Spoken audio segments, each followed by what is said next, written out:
The mid-morning light streamed through the expansive windows of the Oakhaven Community Center, painting bright squares on the polished floor. The air was a lively mix of brewing coffee from the small cafe and the faint, earthy scent of clay from the pottery studio down the hall.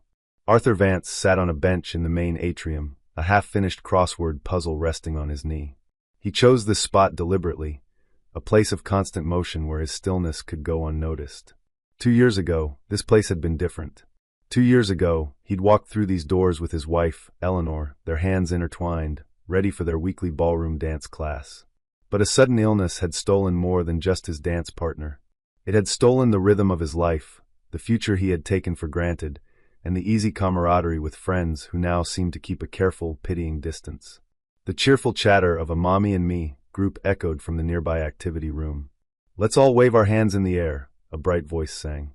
Arthur kept his eyes down, but he didn't focus on the clues in his newspaper. Not anymore.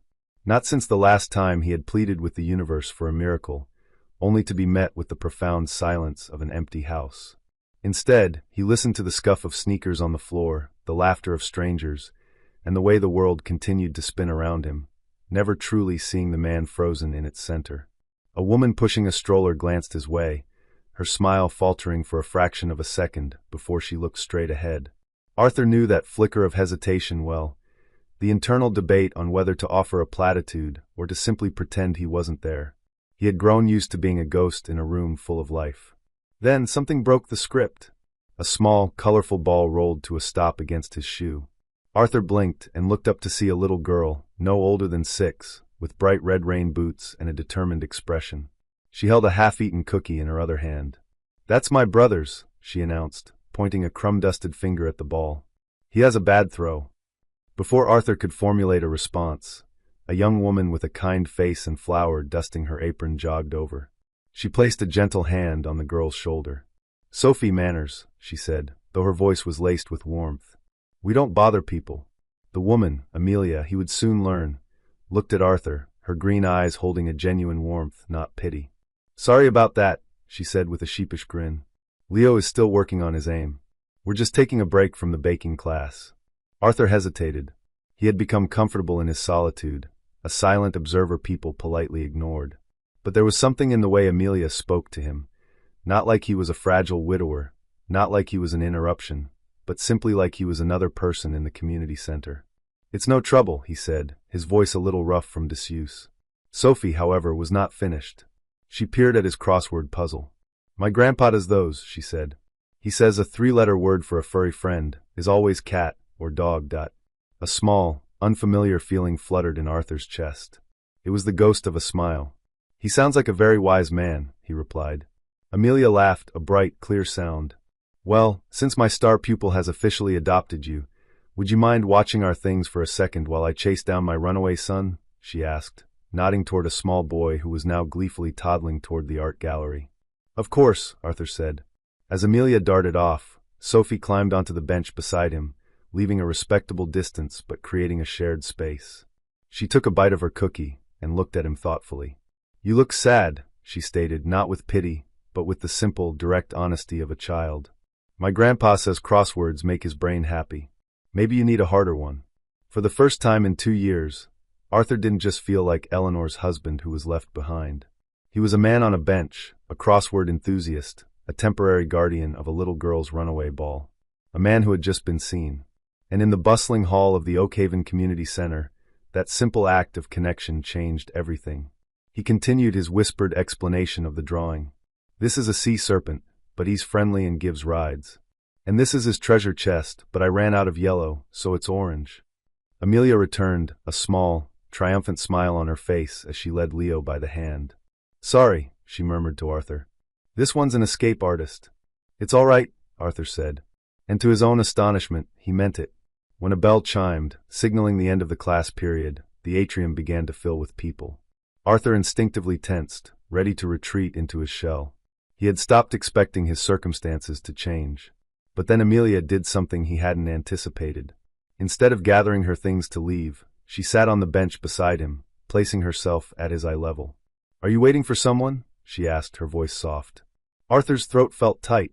No one had asked him that in a long time. Not since the accident. Not since the doctors had delivered the news about Eleanor. Not since his friends' visits had dwindled, because his grief had become too heavy for them. He swallowed hard. Just passing the time, he admitted, the words feeling inadequate. Amelia didn't flinch.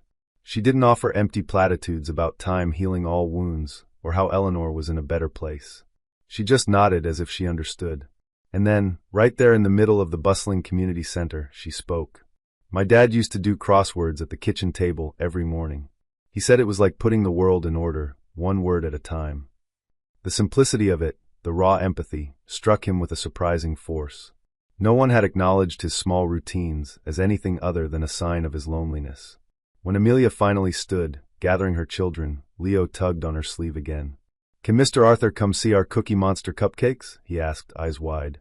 For the first time in what felt like a lifetime, a genuine laugh escaped Arthur's lips.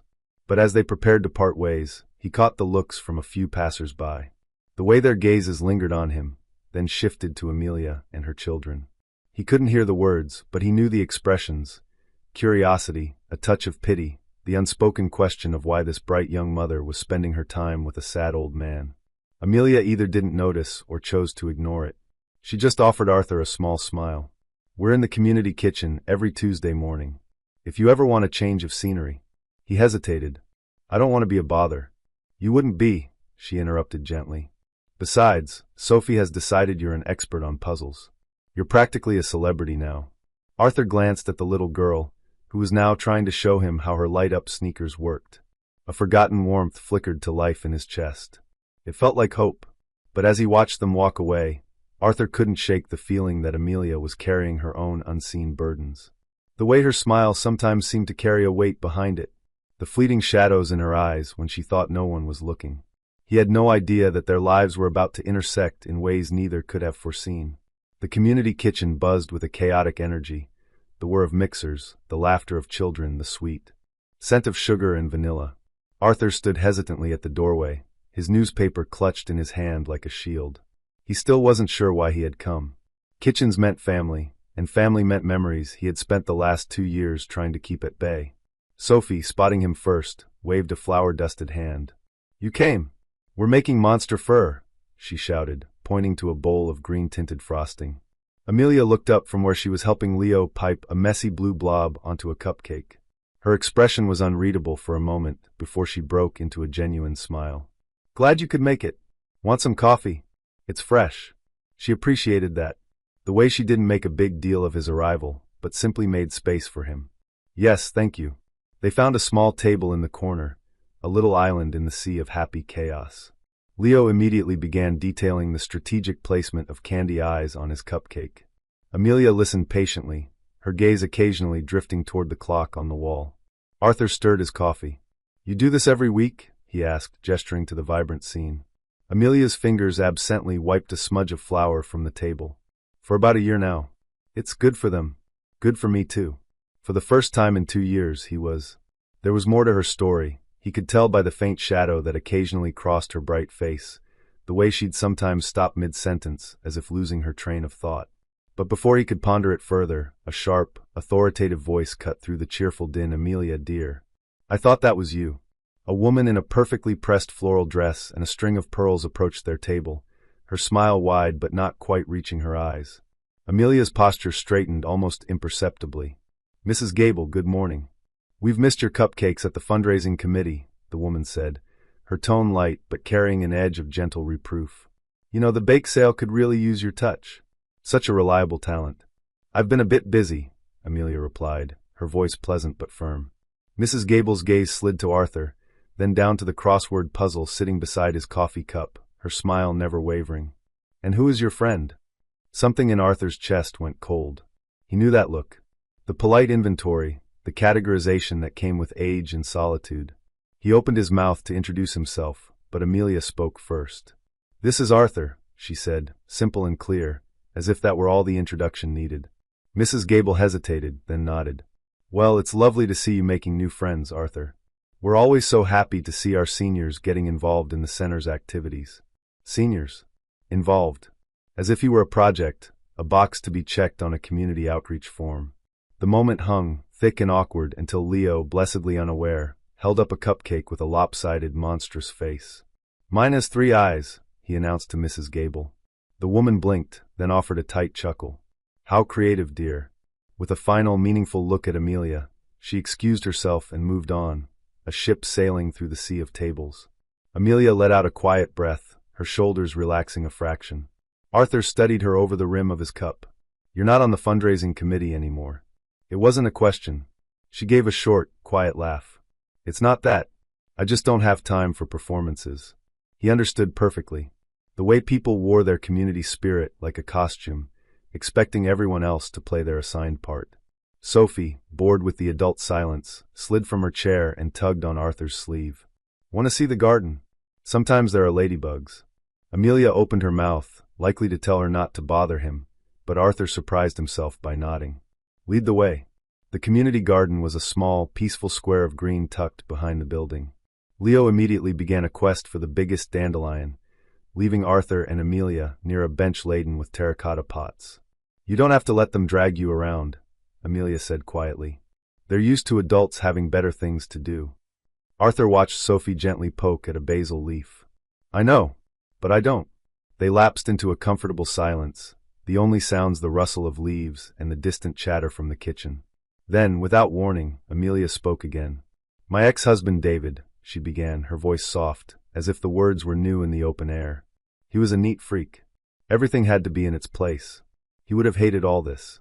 She gestured vaguely back toward the kitchen, toward the flour and frosting and joyous chaos. A bitter smile touched her lips. "He used to say I invited disorder into our lives." Arthur stilled. "I'm sorry." Amelia's gaze was fixed on her children, her fingers tracing the rim of a clay pot. "The committee, Mrs. Gable, it all reminds me of him. All the right words, the perfect presentation. But underneath, it's all about control." He didn't know what to say. There were no right words for that kind of slow erosion of the spirit, so he just listened. And that, it seemed, was exactly what she needed. Leo's voice shattered the moment. "Mom, look. It's a roly-poly." Amelia's mask of cheerful motherhood slipped back into place, the flicker of old pain tucked away as quickly as it had appeared. "That's great, sweetie. Don't squish him." She glanced at Arthur. "Are you all right out here?" He nodded, and she walked over to her children, leaving him alone with his thoughts. That was when he truly saw it. The way Amelia's hand trembled almost imperceptibly as she brushed a stray hair from her face. The way her breath hitched for a split second when Leo stumbled.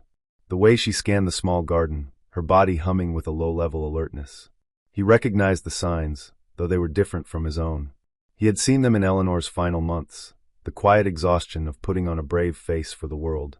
Amelia wasn't just a kind, single mother. She was a woman holding a fortress together on her own, a fortress whose walls were invisible to everyone but her. Arthur had the unsettling feeling that the peace she had found here, with her children, with this chaotic baking class, was as precious and fragile as a soap bubble.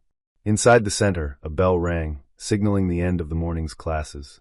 Parents began to trickle out, calling goodbyes and herding their children toward the parking lot. Amelia returned, Leo now clinging to her leg. "Do you need a hand with anything?" Arthur shook his head. "I'm fine, but thank you for the coffee." She nodded, and for a moment he thought she might say something more, but Sophie yawned widely, rubbing her eyes, and the moment passed. He watched them go, a small, bright constellation of a family. Arthur Vance was no longer just a widower with a crossword. He was a man who had seen the hidden cracks in someone else's smile and recognized the familiar pattern of his own. And in the quiet of the garden, he understood that sometimes the bravest battles are the ones no one else can see. "Next Tuesday?" Amelia asked, a hopeful note in her voice. Arthur hesitated, then a small, genuine smile touched his lips. "Yes, next Tuesday." As he walked toward the parking lot, the afternoon sun warm on his shoulders, he realized something profound. For the first time in 2 years, he was looking forward to something. But fate, it seemed, had a different script in mind. Because that evening, long after the community center had locked its doors and the garden had fallen silent, Arthur's computer pinged with an email from an anonymous sender. It contained a single chilling sentence. "You don't know the real Amelia Collins." Arthur froze, the words on the screen seeming to pulse in the dim light of his study. "You don't know the real Amelia Collins. Who would send such a thing? And why?" He almost moved the email to the trash, dismissing it as cruel spam, but his curiosity betrayed him. There was a link attached. He clicked it. It led to an online article from a business journal, dated over a year ago. The headline read, "Local Entrepreneur David Collins on Philanthropy and Moving Forward." The article was a glowing profile of a handsome, smiling man. But it was the photo that made Arthur's breath catch. It was of David Collins shaking hands with a politician at a charity gala. Standing just behind him, slightly out of focus, was Amelia. Her smile was a perfect, polished veneer, but her eyes, the same warm, green eyes he'd come to recognize, looked lost and brittle. The phone nearly slipped from his grasp. Arthur took a deep breath, his fingers feeling suddenly cold. For 2 years, he had built a quiet, predictable life. A life without complications. Now a young woman and her 2 children had breached his defenses, bringing with them a past he wasn't sure he was equipped to understand. The next morning, the sky was a flat, unforgiving gray. Arthur checked his email again, the article still open in a browser tab like a wound that wouldn't close. "Arthur, your library books are due today," his neighbor called from across the driveway as he collected his newspaper. "Right," he replied automatically, though the thought of going to the library, a place of quiet order, felt jarring. But there was another reason for his hesitation. Every Tuesday at 11 a.m., Amelia brought the children to the library's story hour. After that email, Arthur wasn't sure he was ready to face her. The library smelled of old paper and floor wax. Arthur tried to focus on finding a new mystery novel, his footsteps silent on the carpet. Then he heard it, Sophie's unmistakable giggle. He turned to see her and Leo sitting on a colorful rug, captivated by the librarian's animated reading. Amelia was standing near the history section, absently running a hand through her hair. When Amelia's eyes met Arthur's, she stopped. "Hey," she said, her smile a little tired but genuine. Arthur hesitated, the anonymous email flashing in his mind. But then Sophie spotted him and waved frantically. "Mr. Arthur, we're reading about a bear who lost his hat." Amelia laughed. "It's a real page-turner." It was the first time Arthur had heard her mention anything about her life before Oakhaven. Before he could respond, however, a calm, cool voice cut through the air. "Amelia, I thought I'd find you here." A tall man in a suit that looked out of place among the children's books approached with smooth, confident strides. Amelia went rigid, so suddenly that Sophie stopped smiling and looked to her mother. "David," Amelia greeted, her tone devoid of all warmth. The man, David, completely ignored Arthur, his gaze fixed on Amelia as if Arthur's presence was no more significant than a piece of furniture. "We need to discuss the summer schedule. In private. I have nothing to discuss with you here." David lowered his voice, but Arthur still caught the sharp edge. "You think ignoring my calls makes this go away? The lawyers still need the financial documents I requested." Amelia's voice was a low, fierce whisper. "Our lawyers can talk. Leave us alone." She knelt quickly beside her daughter. "Let's find a new book, sweetie. How about the one with the caterpillar?" But David wasn't finished. His eyes finally landed on Arthur, assessing him with a look that was both dismissive and vaguely curious. "I didn't realize you were making new acquaintances." Something in that look made Arthur feel small. It wasn't just that David didn't see him, it was that he saw him as a temporary, insignificant detail in a life he still considered his to control. Amelia noticed. In one fluid motion, she stood, positioning herself slightly between Arthur and David. "Let's go," she murmured to Arthur, ignoring her ex-husband completely. But David wouldn't be ignored. "Amelia," he called after them, his voice laced with a veiled threat. "Remember what's at stake." That was when Arthur saw it. The almost imperceptible tremor in Amelia's hands as she gathered her children's jackets. The same tension he had noticed in the garden, but now he understood its source. This wasn't a memory of a bad marriage. This was an ongoing war, and Amelia was fighting it every single day. Now there was something else in her eyes. Fear.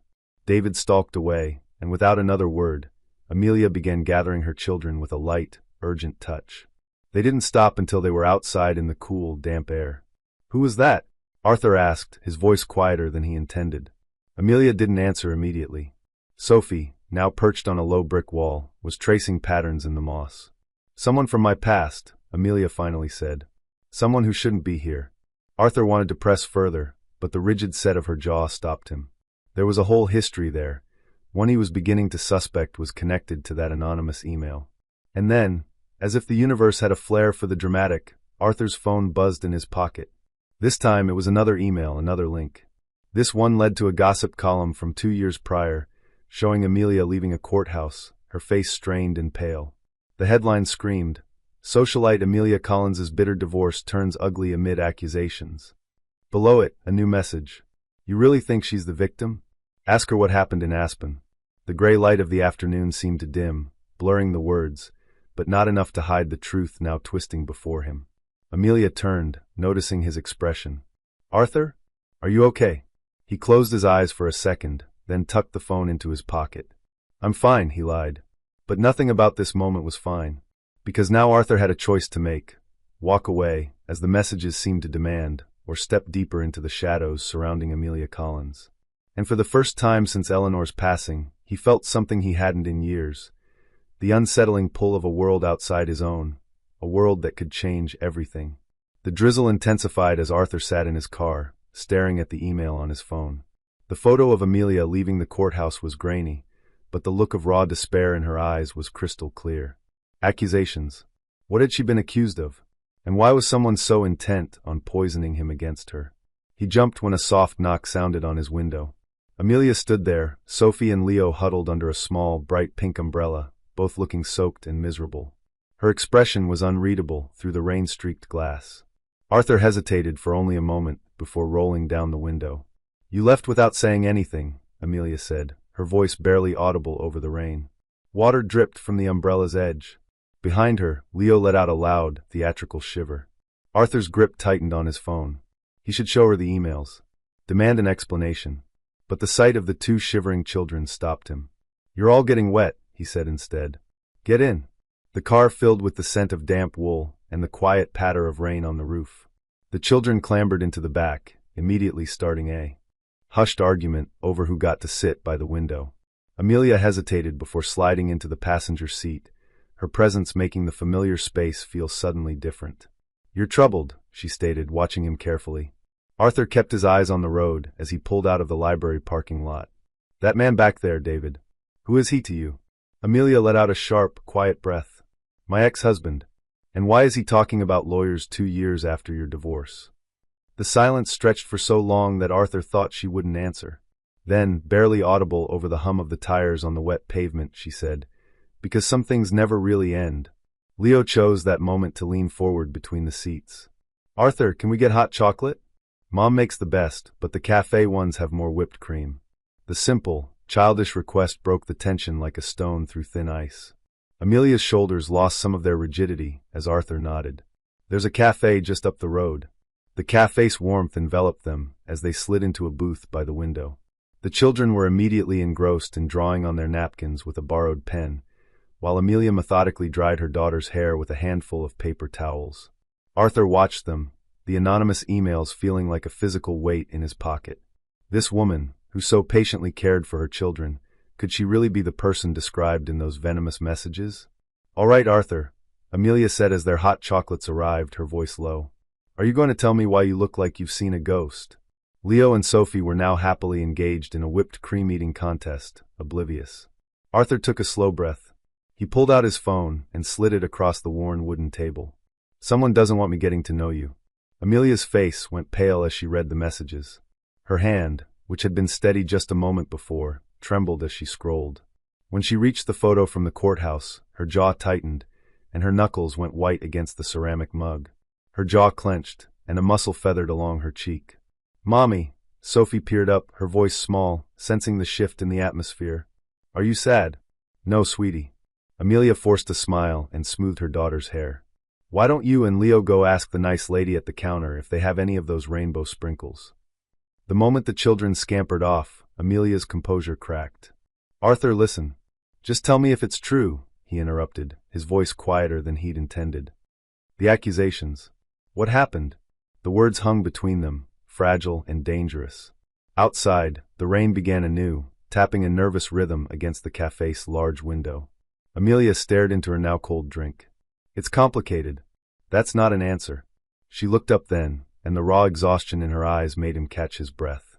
"I played the part he wanted me to play. And then one day, I refused to anymore. Both decisions cost me dearly." Her voice dropped to a whisper. "The truth isn't what he tells people. But it isn't pretty either." Sophie and Leo returned triumphantly, each holding a small paper cup filled with sprinkles, breaking the spell. She gave us extra, Sophie announced. A real smile touched Amelia's eyes as she helped Leo wipe a smudge of chocolate from his chin. Arthur watched them, this small, self-contained unit. He saw the careful way Amelia made sure both children had the same number of napkins, the intense concentration on Leo's face as he tried to eat a single sprinkle off his finger. This was the paradox that baffled him. The woman who could be so present and gentle with her children, yet carried a past so turbulent that someone felt compelled to warn him away. His phone buzzed again. Amelia's eyes snapped to it. Arthur hesitated before checking. A new one-line message. Ask her about the boy in Aspen. The one she left behind. His breath hitched. When he looked up, Amelia was watching him, her face a mask of weary resignation. There's more, isn't there? She guessed. He could only nod. Leo, sensing the renewed tension, climbed onto the booth seat next to Amelia and leaned his head against her arm. Can Arthur come to our puppet show at the center next week? The innocent question seemed to crack something open in Amelia. She pressed her forehead against her son's for a long moment before answering. We'll see, honey. Arthur expected her to retreat, to make an excuse and leave. Instead, she met his gaze, her own unwavering. Come to my house tomorrow morning, she said quietly. I'll show you the letters from his lawyer, the therapist reports, everything. Then you can decide if this is a mess you want to be anywhere near. The raw vulnerability in her offer disarmed him completely. Arthur recognized it instantly. The fear of being judged by your most difficult moments, the desperate, quiet hope that someone might see past the wreckage to the person still standing there. He knew that fear. He lived with it every day. Okay, he agreed softly. As they stepped back into the rain, Sophie insisted on holding Arthur's hand, her small fingers surprisingly strong. Amelia walked slightly ahead, her shoulders set against the downpour. Arthur realized with a jolt that he had just agreed to walk into the heart of a storm, one that might irrevocably change how he saw this woman. But for the first time since Eleanor's death, the thought of stepping into the unknown didn't fill him with dread. It made him feel present. It made him feel alive. And that realization was perhaps the most unsettling thing of all. The next morning, Arthur sat in his car outside a small, blue bungalow, his fingers drumming a nervous rhythm on the steering wheel. The rain had passed, leaving the street gleaming under a watery sun. He had barely slept, his mind turning over the words the boy in Aspen again and again. He grabbed the folder from the passenger seat, the one containing printouts of the anonymous emails, and took a fortifying breath. This was it. Amelia's house was on a quiet, tree-lined street.